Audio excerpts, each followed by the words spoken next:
Hello guys, welcome back to the channel. Thank you for joining us. Kindly subscribe, like, comment, and really just bringing you a really important video today. Today is actually Bitcoin's birthday, and since September, if you're just looking at the monthly chart, we have seen highs broken, all-time highs broken, and it's been a massive parabolic run this year. So today is actually Bitcoin's birthday, and I've come across an article that goes into the genesis of Bitcoin. So I'm just going to really dive into it at the moment. So it says, happy birthday Bitcoin. Original software was released 12 years ago today. That's a massive milestone. And 12 years today, Satoshi Nakamoto released version 0.1 of an experimental but set in stone digital money protocol known as Bitcoin. It's been a tumultuous 12 years, but this year is special. It sees Bitcoin celebrate its birthday with the original protocol restored. Bitcoin restored to its original form as Bitcoin SV has unbounded scaling capabilities and not only functions as Satoshi's peer-to-peer electronic cash system, but is also capable of processing and verifying all the world's data. Bitcoin isn't just an economic layer for the internet. Its blockchain is also able to be the internet. So why is January 9th Bitcoin's birthday? On this day in 2009, Dr. Craig Wright released Bitcoin version 0.1 on SourceForge. The first block was mined using proof of work, and from that point on, anyone with an ordinary Windows PC could participate. We also marked January 3rd as an anniversary. That was the date Satoshi created what's now known as the Genesis block, or Bitcoin block 0. The keys to block 0 were pre-computed using external software and hard-coded into the block. Thus, it wasn't mined the usual Bitcoin way. Since no one else could join in until the protocol was available to all, January 9th, 2009 and block 1 mark a more appropriate Bitcoin birthday. Things didn't all go smoothly from there. The late Hal Finney was Bitcoin's second earliest adopter, receiving the first Bitcoin transaction a few days after the software release.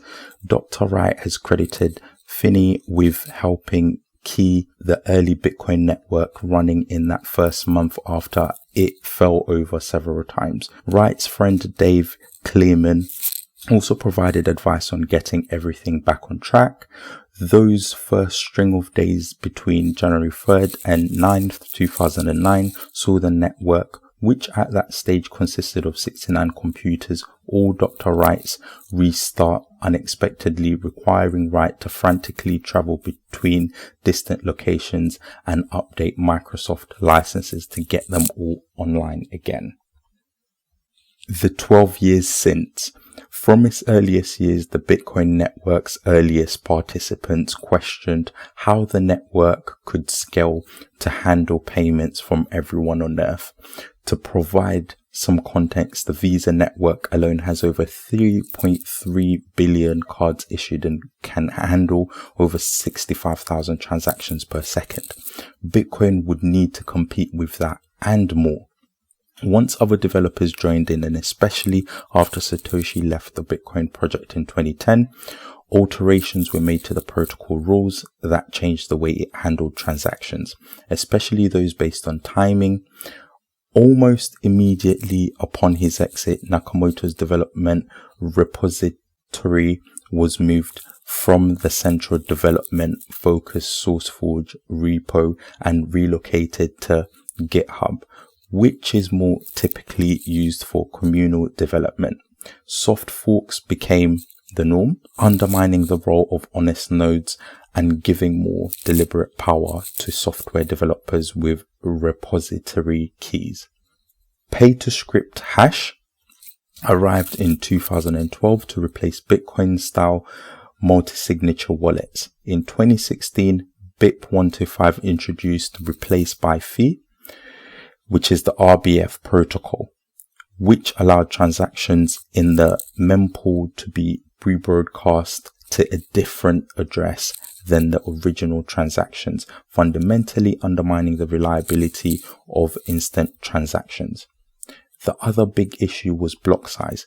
While many said Bitcoin could handle the extra traffic simply by increasing the transaction block's maximum size over time, others argued that this couldn't be done.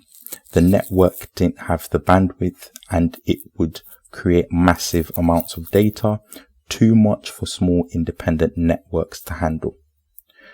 Dr. Wright has always argued that advances in technology hardware would accommodate this growth and that mining, now known as Bitcoin as processing, would become a professional pursuit rather than a hobbyist interest. The scaling debate never went away though, becoming near religious in its fever and eventually leading to a split in the network in August 2017. BTC, which falsely claims to be the original Bitcoin, but is actually an airdropped token, allowed control of the protocol to remain with its core group of centralized developers, and also altered the protocol to remove digital signatures from the transaction block data, aka segregated witness or SegWit. The group favoring Big Block on chain scaling first continued the Bitcoin protocol, issuing the new ticker symbol BCH in 2017, and the Bitcoin network later split again in November 2018, with centralized protocol developers airdropping BCH, and Bitcoin took the new ticker symbol BSV.